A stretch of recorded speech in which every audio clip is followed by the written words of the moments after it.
Asalaamu calaykum waraxmatullaahi wabarakaatuh. Waa idin salaam walaalaha ugu qaaliga ah meel walba oo dunida ka joogtaan kusoo dhawaada janalkeyga. Halkaad igala socotaan waa Fahiima Show. Soo dhawow ayaan ku leeyahay haddii ay taa marka ugu horeyso aad janalkeena soo booqato. Fadlan subscribe noo saar sidoo kale gambaleelka furo si aad u heshid muuqaalada dambe aan soo wado. Muuqaalkan aad u jeedaan waa laba nin oo tuugo ah oo u soo dhacay shirkadda Dahabshiil xarun ay ku leedahay waddanka Mareykanka. Waxa la yaab kale oo isweydiinta mudan oo runtii waxa la yaaba ah labada nin ee tuugada ah waa Soomaali halka ay u soo dhaceen waa shirkadda Dahabshiil oo ah wada taqaanaan. Kaamirada CC camera ayaa duubta muuqaalkan oo barta Facebook lagu shaaciyay kadib markii laba nin oo Soomaali ah oo tuugo ah ay u soo dhaceen shirkadda Dahabshiil. Labadan nin ayaa lacagta ku guran doona bacmadow kadibna markii lacagta ay gurtaan oo intii ay isleeyihiin waad rabteen camal ay qaataan waxa ay ka boodi doonaan derbiga waadna wada arki doontaan.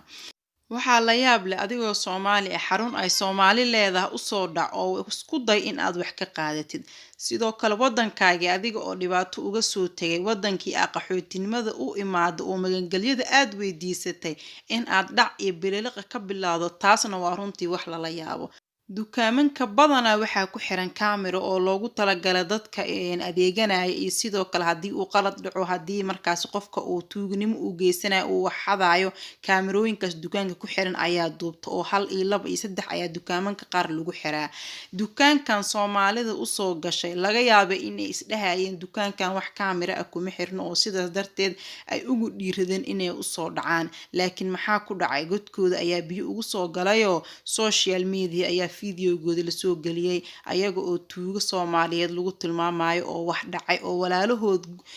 xarun ay ku leeyihiin waddanka Mareykanka isku day inay wax ka qaataan oo hunguriyayaan. Hadda ceebtaas ka waran. Labadan nin waxa ay sameeyeen tuugada qaabka ay wax u dhacaan oo aad arkayso kaamirooyinka CC camera marka ay wax duubto fiidiyoyada badanaa waxaad arkaysaa tuugayaal badan oo sameeyay ama isqariyay ama markaasi madaxa wax soo gashta si aan loo fahmin sida idin muuqato labadan nin hal qof ayaa la fahmayaa halka kaleetana waxaad u moodaa inuu isqariyay oo madaxiisa iyo sidoo kale wajigiisa aan si fiican loo arkin asiga oo markaas u maleeyo in aan la fahmin ama markaas ugu talagalay in aysan haddii camera ay meesha ay ku xiran tahay wajigiisa aana la garan oo madaxa koofi iyo waxyaabo noocaas camal uu soo gashtay asigoo oo wato howlihiisii markaas uu u soo baxay iyo tuugnimadii uu u soo baxay. Waad u jeedaan waxyaabaha ay markaas halkaas ay ka qabanayaan albaabka ay markii hore ay galeen kadibna meelihii lacagta ay ku jirto iyo halkii ay wax ku tuhmayeen ayay ka soo bixiyeen wax aad u meelisid bac ayayna ku gurteen si markaas ay u qaataan ilaa waa dantay u soo baxeen tuug wuxuu yaqaanaa sida loo qaraabtay iyo sida markaasi wax loo dhaco. Waa arrin runtii ceeb ah dad Soomaaliyeed oo u soo dhac dad walaalahooda oo isku dayaya bililiqo iyo inay tuugnimo wax ku qaataan runtii waa wax aad iyo aad looga wanaagsan yahay waana wax aan aad iyo aad u fiicneen oo qof kasta uu dareemi karo markii la dhaho tuug Soomaaliyeed ayaa dukaan dhacay oo kaamira ay duubto qof kasta waa uu la yaabayaa. Sidoo kale tuuga laftirkiisa markuu arko muuqaalkan waxaa laga yaabaa inuu is dhaho maxaa iskaga dhaafi weysay laakiin markii horeeto kolba wax baa ku raacay uu tuugaasi ku dhiiraday inuu wax dhaco oo dukaan walaalkiis uu leeyahay uu u soo galo oo markaasi wixii markaas meesha yaalo isku day inuu qaato. Waa arrin yaabkeeda leh